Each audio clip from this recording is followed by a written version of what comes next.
ನಮಸ್ಕಾರ.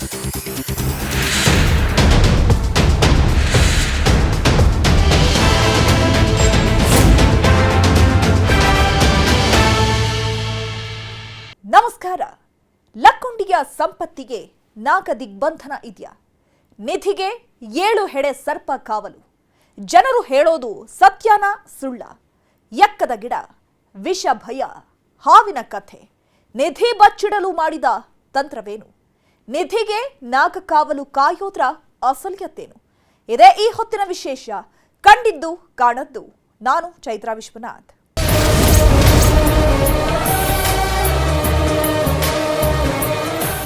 ಲಕ್ಕುಂಡಿಯಲ್ಲಿ ನಿಧಿ ಇದೆ ಅನ್ನೋ ವಿಚಾರಗಳ ಜೊತೆಗೆ ಈಗ ಹೆಚ್ಚು ಹೆಚ್ಚು ಸದ್ದು ಮಾಡ್ತಾ ಇರೋದು ಅಲ್ಲಿರೋ ನಾಗರ ಕಲ್ಲುಗಳು.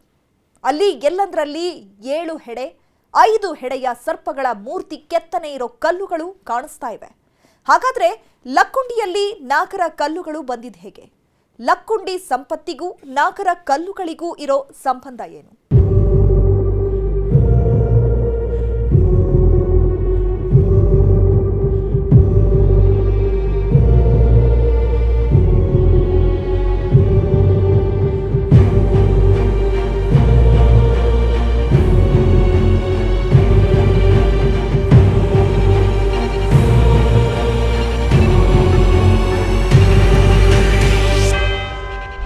ಲಕ್ಕುಂಡಿಯಲ್ಲಿ ಐತಿಹಾಸಿಕ ದೇವಾಲಯಗಳಿಗಿಂತ ಅಲ್ಲಿರೋ ಪ್ರಾಚ್ಯ ವಸ್ತುಗಳಿಗಿಂತ ಈಗ ಹೆಚ್ಚು ಸದ್ದು ಮಾಡ್ತಾ ಇರೋದು ಲಕ್ಕುಂಡಿಯಲ್ಲಿ ಇರೋ ನಿಧಿ ಮತ್ತು ಲಕ್ಕುಂಡಿಯಲ್ಲಿ ಇದೆ ಎನ್ನಲಾದ ಸಂಪತ್ತಿನ ಬಗ್ಗೆ. ಲಕ್ಕುಂಡಿಯಲ್ಲಿ ಅಪಾರ ಪ್ರಮಾಣದ ಯಾರು ಹಿಂದೆಂದೂ ನೋಡಿರದಷ್ಟು ಚಿನ್ನದ ನಿಧಿ ಸಂಪತ್ತು ಇದ್ದು ಅದಕ್ಕೆ ಘಟಸರ್ಪಗಳು ಕಾವಲು ಕಾಯ್ತಾ ಇವೆ. 7 ಹೆಡೆಯ ಸರ್ಪಗಳು ನಿಧಿಯ ಜೊತೆಗೆ ಇವೆ ಅಂತ ಹೇಳಲಾಗ್ತಾ ಇದೆ.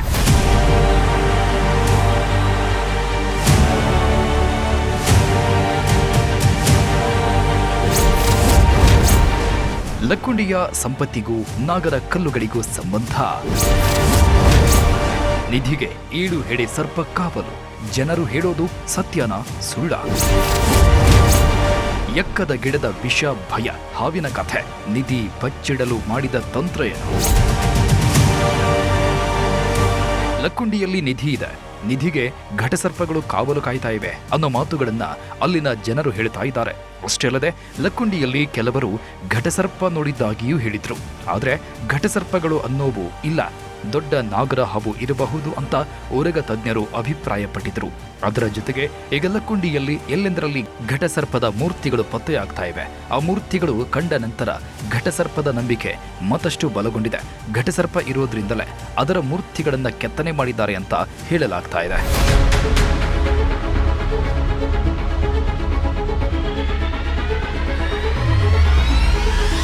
ಲಕ್ಕುಂಡಿಯಲ್ಲಿ ರಾಜರ ಇತಿಹಾಸಕ್ಕಿಂತ ಚಿನ್ನದ ನಿಧಿಗಿಂತ ಈಗ ಘಟಸರ್ಪ ಅನ್ನೋ ವಿಚಾರವೇ ಹೆಚ್ಚು ಸದ್ದು ಮಾಡ್ತಾ ಇದೆ. ಲಕ್ಕುಂಡಿಯಲ್ಲಿ ಘಟಸರ್ಪ ಇದೆ. ಅದು ಸುಮಾರು 10 ರಿಂದ 15 ಅಡಿ ಉದ್ದ ಇದ್ದು ಕಾಳಿಂಗ ಸರ್ಪದ ರೀತಿ ಇದೆ. ಅದರ ಮೈಮೇಲೆಲ್ಲ ಕೂದಲುಗಳು ಬೆಳೆದಿವೆ. ಅದು ಕೋಟೆ ವೀರಭದ್ರನ ದೇವಾಲಯದ ಆವರಣದಲ್ಲಿ ಅನೇಕ ವರ್ಷಗಳಿಂದ ಕಾಣಿಸಿಕೊಡ್ತಾ ಇದೆ ಅಂತ ಗ್ರಾಮಸ್ಥರು ಹೇಳ್ತಾ ಇದ್ದಾರೆ. ಉತ್ಖನನ ಮಾಡುವ ಸಂದರ್ಭದಲ್ಲೂ ಘಟಸರ್ಪ ಕಾಣಿಸಿದೆ ಅಂತ ಒಂದಷ್ಟು ಮಂದಿ ಹೇಳಿದ್ರು. ಅಮಾಸಿ ಪ್ರತಿ ಅಮಾಸಿಗೂ ಒಬ್ಬ ಕೆಲವೊಂದು ಜನ ಹಿಂದೆ ನೋಡ್ಯಾರ ಇದನ್ನ ಅವನ ಅದು ಈಗಲೂ ಅದ ಹವಾ ಐತಿ. ಹೋದ್ರೆ ಆ ಮೈಕ್ ತುಂಬ ಕೂಲ್ದ ಒಂದು ಬಾಲ್ದಾಗ ಸರ್ ಇದು ಕಂಡದವ್ರು ನಡೋ ದುಬ್ಬದಾಗ ಒಂದೊಂದು ಗೇಣು ಅದಾವ್ರಿ. ಅದಕ್ಕೆ ಊದಲ್ಲ ಆ ಹಾವು ನಿಜವಾದ ಇರುವಂತ ಹಾವು ಅದು ಕರೆಯವು. ಆದರೆ ಆ ಗುಡಿ ಒಳಗೆ ನಾವು ಕೆಲವೊಂದು ಫಸ್ಟಿಗೆ ನಾವು ಜಾತ್ರೆ ಮಾಡೋ ಕಂಡೀವಿ. ಈಗಲೂ ಕಂಟಿದ್ದೆ ಅಂದ್ರೆ ನಮ್ಗೆ ದೇವರಿಂದ ಅದಾನ ಅನ್ನೋದು ಒಂದು ಸಿದ್ಧ ಆಟು. ಇವಾಗ ವಜ್ರ ವೈದ್ಯರು ಇಲ್ಲಿ ಐತಿ ಅನ್ನೋದು ಒಂದು ಸಿದ್ಧ ಆಟು ನಮಗೆ. ಲಕ್ಕುಂಡಿಯಲ್ಲಿ ಘಟಸರ್ಪ ಇದೆ ಅಂತ ಹೇಳ್ತಾ ಇದ್ದಾರೆ. ಆದರೆ ಅದನ್ನ ಸ್ವಲ್ಪ ಮಾತ್ರ ನೋಡಿದ್ದೇವೆ, ಅದೋ ಜೋರಾಗಿ ಹೊರಟೋಯ್ತು ಅಂತ ಹೇಳ್ತಾ ಇದ್ದಾರೆ. ಸದ್ಯ ಲಕ್ಕುಂಡಿಯಲ್ಲಿ ಇರುವುದು ಸಾಮಾನ್ಯ ನಾಗರಹಾವೋ ಅಥವಾ 7 ಹೆಡೆಯ ಘಟಸರ್ಪವೋ ಅನ್ನೋದು ಗೊತ್ತಾಗಿಲ್ಲ. ಈ ಹಿಂದೆಲ್ಲ 7 ಹೆಡೆ ಘಟಸರ್ಪಗಳು ಇವೆ. ಅವು ದೇವರ ಮಹಿಮೆ ಇರೋ ಹಾವುಗಳು, ಅವು ದೇವರ ನಿಧಿಗೆ ಕಾವಲಾಗಿರುತ್ತವೆ ಎಂಬೆಲ್ಲ ಕಥೆಗಳನ್ನ ಹೇಳೋರು. ಅದೇ ರೀತಿ ಲಕ್ಕುಂಡಿಯಲ್ಲೂ 7 ಹೆಡೆಗಳ ಘಟಸರ್ಪ ಅಲ್ಲಿನ ನಿಧಿಗೆ ಕಾವಲು ಕಾಯ್ತಾ ಇದೆ ಅಂತ ಗ್ರಾಮಸ್ಥರು ಹೇಳ್ತಾ ಇದ್ದಾರೆ.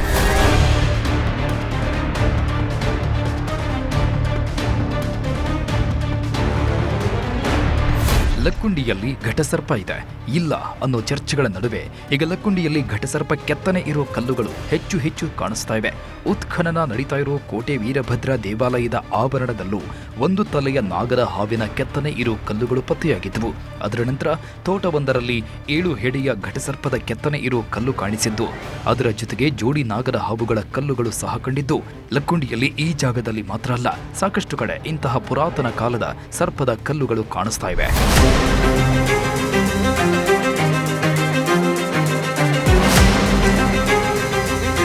ಈ ಕಲ್ಲಿನ ಮೂರ್ತಿಗಳು ಲಕ್ಕುಂಡಿಯಲ್ಲಿ ಘಟಸರ್ಪ ಇದೆ ಅನ್ನೋ ವಿಚಾರಕ್ಕೆ ಮತ್ತಷ್ಟು ಪುಷ್ಟಿ ಕೊಡ್ತಾ ಇದೆ.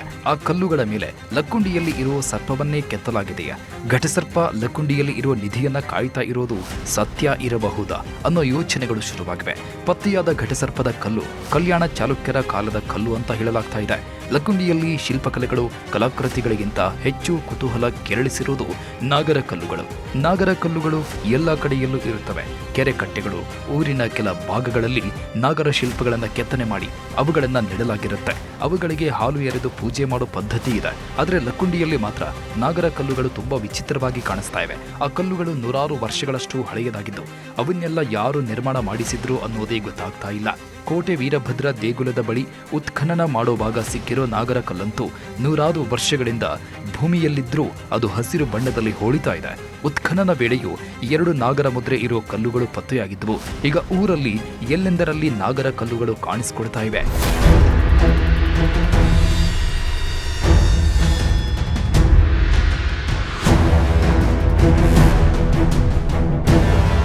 ಹಿಂದಿನ ಕಾಲದಲ್ಲಿ ನಾಗದೇವತೆಗೆ ಹರಕೆ ಹೊತ್ತುಕೊಂಡವರು ಆ ರೀತಿ ನಾಗರ ಕಲ್ಲುಗಳನ್ನು ಮಾಡಿಸಿ ಅದನ್ನ ಪ್ರತಿಷ್ಠಾಪನೆ ಮಾಡುವ ವಾಡಿಕೆ ಇದೆ. ಅಥವಾ ಘಟಸರ್ಪವನ್ನ ಕಂಡವರು ಸಹ ಅದರಿಂದ ತಮಗೆ ಕೇಡಾಗದೇ ಇರಲಿ ಅಂತ ಘಟಸರ್ಪದ ಮೂರ್ತಿಗಳನ್ನು ಮಾಡಿಸಿರಬಹುದು ಅಂತ ಕೆಲವರು ಅಭಿಪ್ರಾಯಪಟ್ಟಿದ್ರು. ಆದರೆ ಘಟಸರ್ಪದ ಕಲ್ಲುಗಳ ಬಗ್ಗೆ ಈಗ ಮತ್ತೊಂದು ಇಂಟ್ರೆಸ್ಟಿಂಗ್ ವಿಚಾರ ಗೊತ್ತಾಗಿದೆ. ಲಕ್ಕುಂಡಿಯಲ್ಲಿ ಕಾಣಿಸ್ತಾ ಇರೋ ಘಟಸರ್ಪದ ಕಲ್ಲುಗಳಿಗೂ ಹಾಗೆ ಲಕ್ಕುಂಡಿಯಲ್ಲಿ ಬಚ್ಚಿಡಲಾದ ಚಿನ್ನದ ನಿಧಿಗೂ ಸಂಬಂಧ ಇದೆ ಅನ್ನೋ ವಿಚಾರ ಗೊತ್ತಾಗಿದೆ.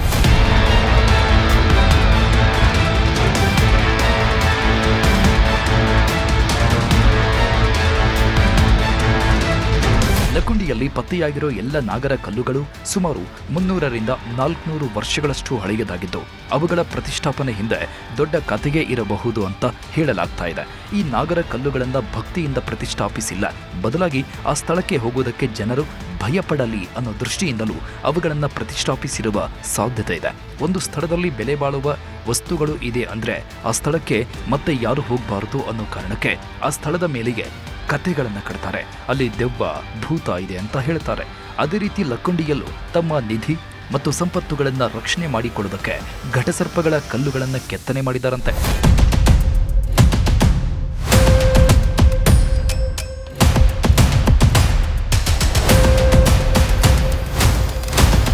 ಲಕ್ಕುಂಡಿಯಲ್ಲಿ ಹೆಚ್ಚು ಹೆಚ್ಚು ಘಟಸರ್ಪಗಳ ಕಲ್ಲುಗಳಿದ್ದು ಈ ಊರಲ್ಲಿ ಮಾತ್ರ ಯಾಕೆ ಇಷ್ಟೊಂದು ಸರ್ಪ ಕೆತ್ತನೆಯ ಕಲ್ಲುಗಳಿವೆ ಅಂತ ಎಲ್ಲರೂ ತಲೆ ಕೆಡಿಸಿಕೊಂಡಿದ್ರು. ಘಟಸರ್ಪ ಇದ್ದಿರಬಹುದು, ಅದಕ್ಕೆ ನಾಗರ ಕಲ್ಲುಗಳನ್ನು ಕೆತ್ತನೆ ಮಾಡಿಸಿ ನೆಟ್ಟಿದ್ದಾರೆ ಅಂತ ಅಂದುಕೊಂಡಿದ್ರು. ಆದರೆ ಈಗ ನಾಗರ ಕಲ್ಲುಗಳ ರಹಸ್ಯ ಬಯಲಾಗಿದೆ. ನಾಗರ ಕಲ್ಲುಗಳನ್ನು ಬಚ್ಚಿಟ್ಟಿರೋ ನಿಧಿ ರಕ್ಷಣೆಗೆ ನೆಡಲಾಗಿರಬಹುದು ಅಂತ ಸಂಶೋಧಕರು ಅಭಿಪ್ರಾಯಪಟ್ಟಿದ್ದಾರೆ. ನಾಗಸರ್ಪ ಅದು ಕೂಡ ಒಂದು ಭಯ. ಆ ಪರಿಸರದ ಆ ಒಂದು ನಾಗ ಪ್ರತಿಮೆ ಇದ್ದಂಥ ಪರಿಸರದಲ್ಲಿ ಸ್ಥಳದಲ್ಲಿ ನಾಗಸರ್ಪಗಳು ಇರುತ್ತವೆ ಅಂತಕ್ಕಂಥದ್ದು ಒಂದು ಜನಸಾಮಾನ್ಯರಲ್ಲಿ ನಂಬಿಕೆಗಳು ಇವತ್ತಿಗೂ ಕೂಡ ಇರ್ತಕ್ಕಂಥದ್ದನ್ನು ನಾವು ಗಮನಿಸ್ತೀವಿ. ಹಾಗಾಗಿ ಈ ನಾಗ ಪ್ರತಿಮೆ ನಾಗಸರ್ಪದ್ದು ಭಯ ಮತ್ತು ಹಾಗೆ ಎಕ್ಕಿ ಗಿಡ ವಿಷದ ಭಯ. ಹಾಗಾಗಿ ಅಲ್ಲಿ ಯಾರನ್ನೂ ಕೂಡ ಸುಳಿತಾ ಇರಲಿಲ್ಲ.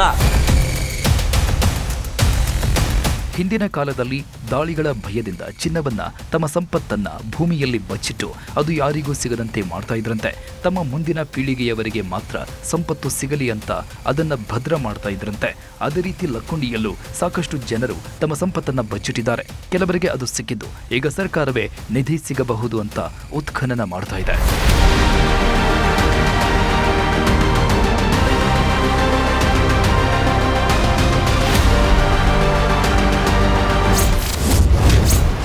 ಲಕ್ಕುಂಡಿಯಲ್ಲಿ ಸಂಪತ್ತನ್ನ ಹೇಗೆಲ್ಲ ಬಚ್ಚಿಡ್ತಾ ಇದ್ರು.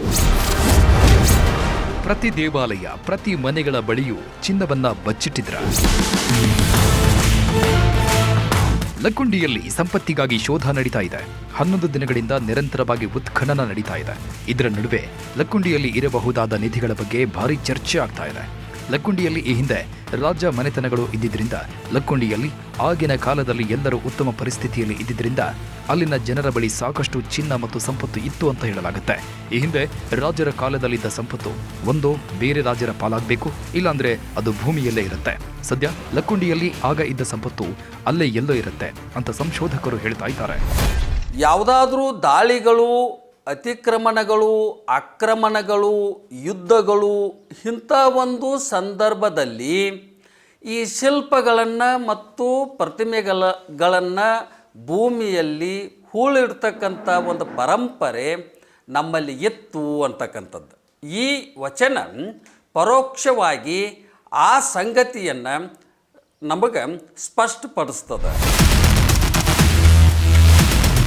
ಪ್ರಾಚೀನ ಕಾಲದಲ್ಲಿ ಚಿನ್ನ, ಬೆಳ್ಳಿ, ಬೆಲೆ ಬಾಳುವ ಸಂಪತ್ತನ್ನೆಲ್ಲ ಭೂಮಿಯಲ್ಲಿ ಹೂತಿಡುವ ವಾಡಿಕೆ ಇತ್ತಂತೆ. ಆಗಿನ ಕಾಲದಲ್ಲಿ ರಾಜಧಾನಿ, ಪಟ್ಟಣ, ವ್ಯಾಪಾರ ಮತ್ತು ಸಾಂಸ್ಕೃತಿಕ ಕೇಂದ್ರಗಳಲ್ಲೆಲ್ಲ ಸಂಪತ್ತು ಸಂಗ್ರಹ ಆಗ್ತಿತ್ತು. ಆ ಪ್ರದೇಶದ ಆದಾಯ, ದೇವಾಲಯಗಳ ದಾನ, ದತ್ತಿಯಿಂದ ನಿಧಿ ಸಂಗ್ರಹ ಆಗ್ತಾ ಇತ್ತು. ಭೂದಾನ, ಪೂಜೆಗಳು ನಿರಂತರವಾಗಿ ಮುಂದುವರಿಯಲು ಅರಸರು, ರಾಣಿಯರು, ಯುವರಾಜರು, ಮಹಾಮಂಡಲೇಶ್ವರರು, ಮಹಾಸಂತರು, ಗಾವುಂಡರು, ಪ್ರಭುಗಾವುಂಡರು, ದಂಡನಾಯಕರು, ಶಾನುಭೋಗರು, ಜನಸಾಮಾನ್ಯರು ದಾನದತ್ತಿಗಳನ್ನು ಕೊಡ್ತಾ ಇದ್ರು. ಹೀಗೆ ಎಲ್ಲ ಕಡೆಯಿಂದಲೂ ರಾಜ್ಯಕ್ಕೆ ಮತ್ತು ದೇವಾಲಯಗಳಿಗೆ ಸಂಪತ್ತು ಹರಿದು ಬರ್ತಾ ಇತ್ತು. ದೇವಾಲಯಗಳಲ್ಲಿ ಸಂಗ್ರಹವಾದ ಸಂಪತ್ತನ್ನ ಯುದ್ಧ, ದಾಳಿ ವೇಳೆ ದೇವಾಲಯದ ಪರಿಸರದಲ್ಲಿ ಹೂತಿಡ್ಲಾಗ್ತಾ ಇತ್ತು. ಕೆಲವೊಂದು ಸಂದರ್ಭದಲ್ಲಿ ನಿಧಿಯನ್ನ ದೇವಾಲಯದಲ್ಲಿ ಹೂತಿಡ್ತಿದ್ರು. ಅದಷ್ಟೇ ಅಲ್ಲದೆ ಸಾಮಾನ್ಯ ಜನರು ಸಹ ತಮ್ಮ ಬಳಿ ಇದ್ದ ನಿಧಿಗಳನ್ನ ಬಚ್ಚಿಡುವ ಕೆಲಸ ಮಾಡ್ತಾ ಇದ್ರು. ವೇತನ ರೂಪದಲ್ಲಿ ಬಂದ ಉತ್ಪನ್ನವನ್ನ, ಬಹುಮಾನ ರೂಪದಲ್ಲಿ ಸಿಕ್ಕಿರುವ ಸಂಪತ್ತನ್ನೆಲ್ಲ ಕಳ್ಳ ಕಾಕರಿಂದ ರಕ್ಷಣೆ ಮಾಡಲು ಮನೆಯಲ್ಲಿ ಬಚ್ಚಿಡ್ತಿದ್ರು.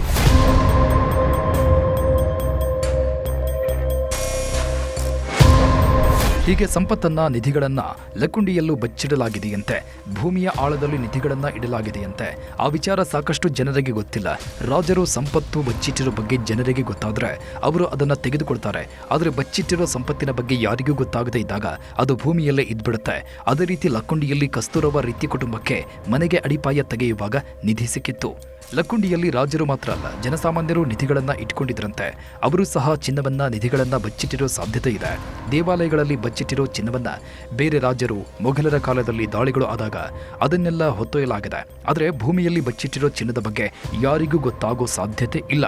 ಅದೇ ಕಾರಣದಿಂದ ಮನೆಗಳಲ್ಲಿ ಮಣ್ಣಲ್ಲಿ ಬಚ್ಚಿಟ್ಟ ನಿಧಿ ಈಗಲೂ ಸಿಗ್ತಾ ಇದೆ.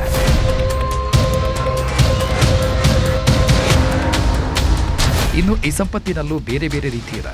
ವೈಯಕ್ತಿಕ ಸಂಪತ್ತು ಬೇರೆ ರೀತಿ ಇರುತ್ತವೆ. ದೇವಾಲಯಕ್ಕೆ ಸಂಬಂಧಪಟ್ಟ ಸಂಪತ್ತು ಬೇರೆನೇ ಇರುತ್ತೆ. ದೇವರ ಅಲಂಕಾರ ಮಾಡುವಂತಹ ಆಭರಣಗಳು ಮನುಷ್ಯ ಧರಿಸುವ ಆಭರಣಗಳಲ್ಲೇ ಬೇರೆ ಇರುತ್ತವೆ. ಇತ್ತೀಚೆಗೆ ಕಸ್ತೂರವ ರೀತಿ ಕುಟುಂಬಕ್ಕೆ ಸಿಕ್ಕಂತಹ ನಿಧಿ ಇದು ದೇವರದ್ದೂ ಅಲ್ಲ ಅಥವಾ ರಾಜರದ್ದೂ ಅಲ್ಲ. ದೇವರ ನಿಧಿ, ರಾಜರ ನಿಧಿ ಆಗಿದ್ರೆ ದೊಡ್ಡ ಪ್ರಮಾಣದಲ್ಲಿ ಇರ್ತಾ ಇತ್ತು. ಆದರೆ ಅಲ್ಲಿ ಸಿಕ್ಕಂತಹ 460 ಗ್ರಾಂ ಚಿನ್ನ ಸಾಮಾನ್ಯ ಕುಟುಂಬಕ್ಕೆ ಸೇರಿದ್ದು ಅನ್ನೋ ವಿಚಾರ ಗೊತ್ತಾಗಿದೆ. ಈ ದೇವಾಲಯ ಮತ್ತು ದೇವಾಲಯದ ಪರಿಸರದಲ್ಲಿ ಬೆಳಕಿಗೆ ಬಂದಿರತಕ್ಕಂಥ ಅಪಾರವಾದಂಥ ಸಂಪತ್ತು ಆ ದೇವಾಲಯಗಳಿಗೆ ಸಂಬಂಧಪಟ್ಟಂಥದ್ದು. ಒಂದು ಮನೆಯ ಅಂದ್ರೆ ಮಾನವ ನೆಲೆಸಿರತಕ್ಕಂಥ ಮನೆಗಳಲ್ಲಿ ಈ ರೀತಿ ಕಟ್ಟಡಗಳಲ್ಲಿ ಸಿಕ್ಕಂಥ ಸಂಪತ್ತು ಅದು ವೈಯಕ್ತಿಕ. ಹಿಂದಿನ ಕಾಲದಲ್ಲಿ ಬೆಲೆ ಬಾಳುವ ವಸ್ತುಗಳನ್ನ ಮನೆಯ ಪರಿಸರ, ಮನೆ ಗೋಡೆ, ದೇವಾಲಯಗಳ ಗರ್ಭಗುಡಿ, ದೇವಾಲಯ ಮುಂದಿನ ಜಾಗದಲ್ಲಿ ನಿರ್ದಿಷ್ಟವಾಗಿ ಗುಂಡಿ ತೆಗೆದು ಹೂತಿಡ್ತಾ ಇದ್ರಂತೆ. ಬೆಲೆ ಬಾಳುವ ಸಂಪತ್ತನ್ನ ಭೂಮಿಯಲ್ಲಿ ಹೂತಿಡುವಾಗ ಪಾತ್ರೆ, ಮಡಿಕೆಗಳಲ್ಲಿ ಇಡ್ತಾ ಇದ್ರಂತೆ. ಚಿನ್ನ, ಬೆಳ್ಳಿ, ವಜ್ರ, ವೈಢೂರ್ಯಗಳು ಮಣ್ಣಿನ ಮಡಿಕೆಯಲ್ಲಿ ಸುರಕ್ಷಿತವಾಗಿ ಹೂತಿಡ್ತಾ ಇದ್ರು. ಕಂಚು, ತಾಮ್ರ, ಹಿತ್ತಾಳೆ ಪಾತ್ರೆಯಲ್ಲಿ ನಿಧಿಯನ್ನ ಇಡೋರು. ನಿಧಿಯನ್ನ ಪಾತ್ರೆಗಳಲ್ಲಿ ಇಟ್ಟ ನಂತರ ಮುಚ್ಚಳಕ್ಕೆ ಅಂಟು ಹಾಕಿ ಅದನ್ನು ಮುಚ್ಚಿಡ್ತಾ ಇದ್ರಂತೆ. ಮನೆಯಲ್ಲಿ ಆದರೆ 3-4 ಅಡಿ ಆಳಕ್ಕೆ ಇಡ್ತಾ ಇದ್ರಂತೆ. ಕೆಳಗೆ ಮರಳು ಹಾಕಿ ಪಾತ್ರೆ ಇಟ್ಟು ಸುಣ್ಣ, ಬೂದಿ, ಉಪ್ಪು ಹಾಕಿ ಇಡ್ತಾ ಇದ್ರಂತೆ. ನಿಧಿ ನಾಶವಾಗದೇ ಇರುವಂತೆ ಸುರಕ್ಷಿತ ಕ್ರಮಗಳನ್ನು ಕೈಗೊಳ್ತಾ ಇದ್ರಂತೆ. ಬಚ್ಚಿಟ್ಟ ಸಂಪತ್ತು ಮುಂದಿನ ಪೀಳಿಗೆಗೆ ದೊರೆಯುವ ಉದ್ದೇಶದಿಂದ ಆ ರೀತಿ ಭದ್ರ ಮಾಡ್ತಾ ಇದ್ರು. ಉರಿಯ ಕಂಡಡೆ ಮುರುಟುವ ದೈವ ನೆಂತು ಸರಿ ಎಂಬ ನೆಯ್ಯ, ಅಂಜಿಕೆಯಾದಡೆ ಹೂಳುವ ದೈವ ನೆಂತು ಸರಿ ಎಂಬೆನಯ್ಯ. ಈ ರೀತಿ ಅವರ ವಚನದಲ್ಲಿ ಒಂದು ಬರ್ತದ. ಅವಸರ ಬಂದರೆ ಮಾರುವ ದೈವವ, ಉರಿಯ ಕಂಡಡೆ ಮುರುಟುವ ದೈವವ, ಅಂಜಿಕೆಯಾದಡೆ ಹೂಳಿಡುವ ದೈವವ. ಅಂದರೆ ಯಾವುದಾದ್ರೂ ದಾಳಿಗಳು, ಅತಿಕ್ರಮಣಗಳು, ಆಕ್ರಮಣಗಳು, ಯುದ್ಧಗಳು ಇಂಥ ಒಂದು ಸಂದರ್ಭದಲ್ಲಿ ಈ ಶಿಲ್ಪಗಳನ್ನು ಮತ್ತು ಪ್ರತಿಮೆಗಳನ್ನು ಭೂಮಿಯಲ್ಲಿ ಹೂಳಿಡ್ತಕ್ಕಂಥ ಒಂದು ಪರಂಪರೆ ನಮ್ಮಲ್ಲಿ ಇತ್ತು ಅಂತಕ್ಕಂಥದ್ದು. ಲಕ್ಕುಂಡಿ 1000 ವರ್ಷಗಳ ಹಿಂದೆ ಸಾಕಷ್ಟು ಸಂಪತ್ಭರಿತವಾಗಿತ್ತು. ಸಾಮಾನ್ಯ ಜನರ ಬಳಿಯೂ ಮುತ್ತು ರತ್ನ, ವಜ್ರ ವೈಢೂರ್ಯಗಳಿದ್ದವು. ಹಾಗಾಗಿ ಸಾಮಾನ್ಯ ಜನರು ಸಹ ಅಲ್ಲಿ ನಿಧಿಗಳನ್ನು ಬಚ್ಚಿಟ್ಟಿರೋ ಸಾಧ್ಯತೆ ಇದೆ. ಬಚ್ಚಿಟ್ಟ ಸಂಪತ್ತು ತಮ್ಮ ಮಕ್ಕಳು, ಮೊಮ್ಮಕ್ಕಳಿಗೆ ಸಿಗಲಿ ಅಂತ ಕಾರಣಕ್ಕೆ ಅವುಗಳನ್ನು ಬಚ್ಚಿಡ್ತಾ ಇದ್ರು. ರಾಜರು ಕಷ್ಟಕಾಲಕ್ಕೆ ಆಗಲಿ ಅಂತ ನಿಧಿಗಳನ್ನು ರಹಸ್ಯ ಸ್ಥಳಗಳಲ್ಲಿ ಇಟ್ಟು ಅವು ಯಾರ ಕಣ್ಣಿಗೂ ಬೀಳದಂತೆ ಮಾಡ್ತಾ ಇದ್ರು.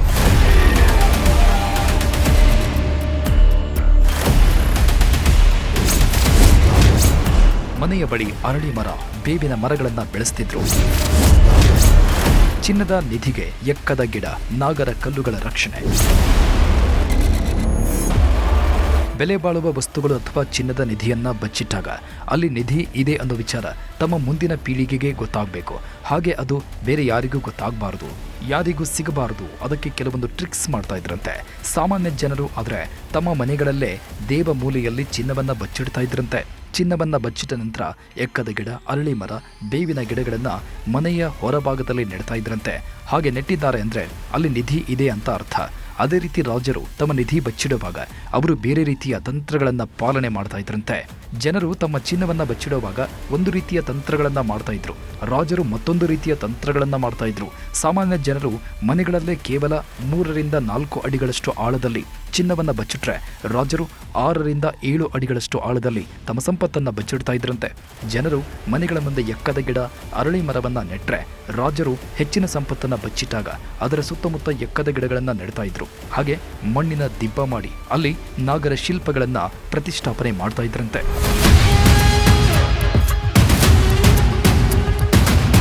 ನಿಧಿ ಬಚ್ಚಿಟ್ಟ ಮೇಲೆ ಅದರ ಮೇಲೆ ಮಣ್ಣಿನ ದಿಬ್ಬು ಮಾಡಿ ಆ ಮಣ್ಣಿನ ದಿಬ್ಬದ ಮೇಲೆ ನಾಗರ ಶಿಲೆಗಳನ್ನು ಪ್ರತಿಷ್ಠಾಪನೆ ಮಾಡ್ತಾ ಇದ್ರಂತೆ. ಅದರ ಜೊತೆಗೆ ಎಕ್ಕದ ಗಿಡವನ್ನು ಅಲ್ಲಿ ಬೆಳೆಸ್ತಾ ಇದ್ರಂತೆ. ಕಲ್ಲುಗಳು ಮತ್ತು ಎಕ್ಕದ ಗಿಡವೇ ತಮ್ಮ ನಿಧಿಯನ್ನ ಕಾಪಾಡುತ್ತೆ ಅನ್ನೋ ನಂಬಿಕೆ ರಾಜರಲ್ಲಿತ್ತು.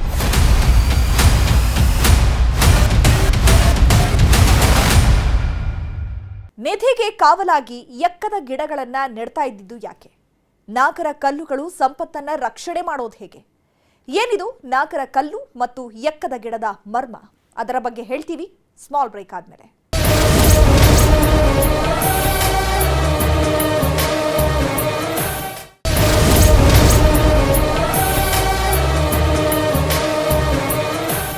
ಲಕ್ಕುಂಡಿಯಲ್ಲಿನ ಸಂಪತ್ತಿಗೆ ನಾಗನ ರಕ್ಷಣೆ, ನಿಧಿಗೆ ಕಾವಲಾಗಿ ಎಕ್ಕದ ಗಿಡಗಳನ್ನ ನೆಡ್ತಾ ಇದ್ರ. ನಾಗರ ಕಲ್ಲುಗಳು ಮತ್ತು ಎಕ್ಕದ ಗಿಡಗಳು ನಿಧಿಯನ್ನ ರಕ್ಷಣೆ ಮಾಡ್ತಾ ಇದ್ದಿದ್ದು ಹೇಗೆ? ಏನಿದು ನಾಗರ ಕಲ್ಲು ಮತ್ತು ಎಕ್ಕದ ಗಿಡದ ಮರ್ಮ? ಸಂಶೋಧಕರು, ಇತಿಹಾಸ ತಜ್ಞರು ಹೇಳೋದೇನು?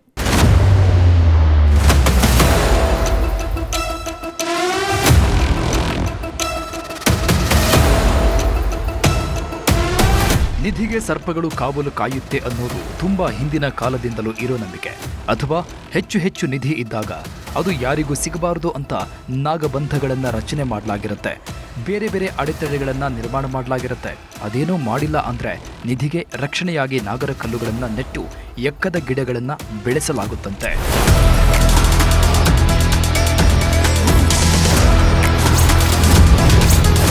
ನಾಗರ ಕಲ್ಲುಗಳು ಇರೋ ಜಾಗದಲ್ಲಿ ಸಂಪತ್ತನ್ನ ಬಚ್ಚಿಟ್ಟಿರ್ತಾರ. ನಾಗರ ಕಲ್ಲುಗಳು, ಎಕ್ಕದ ಗಿಡ ನಿಧಿಗೆ ರಕ್ಷಣೆ ಕೊಡೋದು ಹೇಗೆ? ಉತ್ಖನನ ವೇಳೆ 3 ನಾಗರ ಕಲ್ಲು ಪತ್ತೆ. ಆ ಸ್ಥಳದಲ್ಲಿ ನಿಧಿ ಬಚ್ಚಿಡಲಾಗಿದೆಯಾ? ನಿಧಿ ಅಥವಾ ಸಂಪತ್ತನ್ನ ಬೇರೆ ಯಾರಿಗೂ ಸಿಗಬಾರದು, ಅದು ನಮಗೆ ಅಥವಾ ನಮ್ಮವರಿಗೆ ಸಿಗಬೇಕು ಅನ್ನೋ ಕಾರಣಕ್ಕೆ ಬಚ್ಚಿಡಲಾಗಿರುತ್ತೆ. ಅದಕ್ಕೆ ನಿಧಿಯನ್ನ ಬಚ್ಚಿಡುವಾಗಲೇ ಕೆಲವೊಂದು ತಂತ್ರಗಳನ್ನ ಮಾಡಿ ಅದರ ಬಳಿಗೆ ಯಾರೂ ಸುಳಿಯದಂತೆ ಮಾಡ್ತಾರೆ. ಹಿಂದಿನ ಕಾಲದಲ್ಲಿ ನಿಧಿ ರಕ್ಷಣೆಗೆ ಅಂತಲೇ ಎಕ್ಕದ ಗಿಡಗಳನ್ನ ಬೆಳೆಸ್ತಾ ಇದ್ರಂತೆ. ದೊಡ್ಡ ಮಟ್ಟದ ನಿಧಿ ಆದರೆ ನಿಧಿ ಹೂತಂತಹ ಜಾಗದಲ್ಲಿ ನಾಗರ ಶಿಲ್ಪಗಳನ್ನ ಕೆತ್ತನೆ ಮಾಡಿ ಪ್ರತಿಷ್ಠಾಪನೆ ಮಾಡ್ತಾ ಇದ್ರಂತೆ. ಲಕ್ಕುಂಡಿಯಲ್ಲೂ ಅದೇ ರೀತಿ ಮಾಡಿರಬಹುದು ಅಂತ ಹೇಳಲಾಗ್ತಾ ಇದೆ.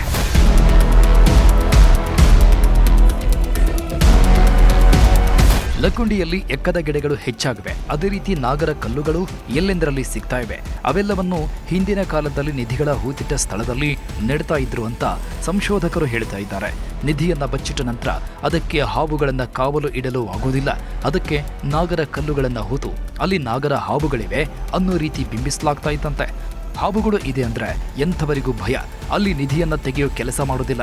ಅದಕ್ಕೆ 7 ಹೆಡೆ ಸರ್ಪ, 5 ಹೆಡೆ, 3 ಹೆಡೆಗಳ ಸರ್ಪಗಳನ್ನ ಕೆತ್ತನೆ ಮಾಡಿ ಪ್ರತಿಷ್ಠಾಪನೆ ಮಾಡ್ತಾ ಇದ್ರಂತೆ. ಸಂಪತ್ತನ್ನು ಹೂಳಿಟ್ಟು ನಂತರದಲ್ಲಿ ನಾ ಆಗಲೇ ಹೇಳಿದೆ, ಕೆಲವು ಕ್ರಮಗಳನ್ನು ಅನುಸರಿಸಿದ ನಂತರದಲ್ಲಿ ಅಲ್ಲಿ ದಿಬ್ಬವನ್ನು ಮಾಡ್ತಿದ್ರು. ಸ್ವಲ್ಪ ದಿಬ್ಬ ಅಂದರೆ 1 ಅಡಿ 2 ಅಡಿ ದಿಬ್ಬವನ್ನು, ಮಣ್ಣಿನ ದಿಬ್ಬವನ್ನು ಮಾಡಿ ಅದರ ಮೇಲೆ ಸಾಮಾನ್ಯವಾಗಿ ನಮಗೆ ಇಲ್ಲಿಯವರೆಗೆ ಸಿಕ್ಕಿರ್ತಕ್ಕಂಥ ಶಿಲ್ಪ, ಪ್ರತಿಮೆ, ಸಂಪತ್ತನ್ನು ಗಮನಿಸಿದ್ರೆ ಅಲ್ಲಿ ಸಾಮಾನ್ಯವಾಗಿ ಆ ಪರಿಸರದಲ್ಲಿ ನಾಗಶಿಲ್ಪ ನಮಗೆ ಕಂಡು ಬರ್ತಕ್ಕಂಥದ್ದು. ನಾಗ ಪ್ರತಿಮೆ ಅಥವಾ ನಾಗಶಿಲ್ಪ, ಸರ್ಪದ ಶಿಲ್ಪ ಅಲ್ಲಿ 1 ಹೆಡಿ 2 ಹೆಡಿ 3 ಹೆಡಿ ಅಥವಾ 5 ಹೆಡಿ 7 ಹೆಡೆಗಳ ಸರ್ಪಗಳನ್ನು ನಾವು ಗಮನಿಸ್ತೀವಿ.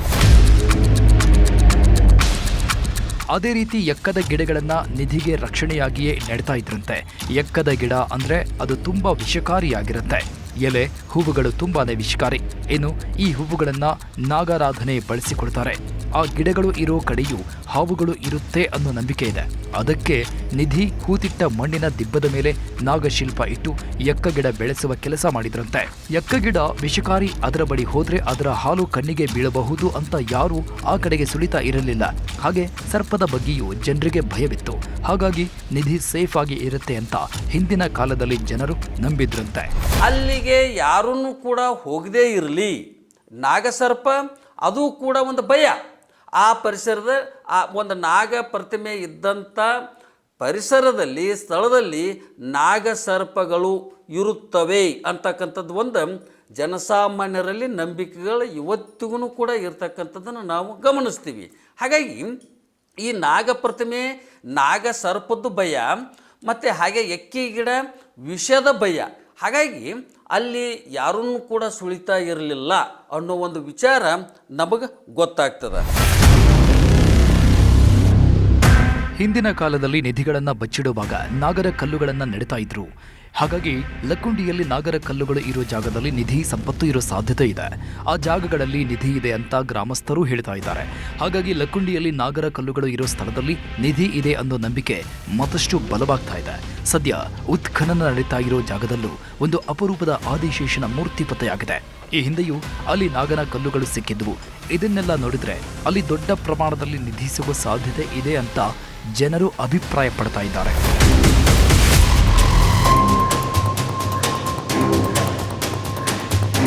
ಐತಿಹಾಸಿಕ ಲಕ್ಕುಂಡಿ ಗ್ರಾಮದಲ್ಲಿ ಒಂದೊಂದೇ ರಹಸ್ಯಗಳು ಬಯಲಾಗ್ತಾ ಇದ್ದು, ಈಗ ಆದಿಶೇಷನ ಮೂರ್ತಿ ಪತ್ತೆಯಾದ ಕಾರಣ ಆ ಜಾಗದಲ್ಲಿ ಚಿನ್ನ, ವಜ್ರ, ವೈಢೂರ್ಯ ಸಿಗುತ್ತಾ ಎನ್ನುವ ಕುತೂಹಲ ಮತ್ತಷ್ಟು ಹೆಚ್ಚಾಗಿದೆ. ಈವರೆಗೆ ಉತ್ಖನನ ನಡೆದ ಸ್ಥಳದಲ್ಲಿ 45ಕ್ಕೂ ಹೆಚ್ಚು ಪ್ರಾಚ್ಯಾವಶೇಷಗಳು ಪತ್ತೆಯಾಗಿದ್ದು, ಮುಂದಿನ ದಿನಗಳಲ್ಲಿ ಇನ್ನೂ ಏನೆಲ್ಲ ಸಿಗುತ್ತೆ ಅನ್ನೋದನ್ನ ಕಾದು ನೋಡಬೇಕು.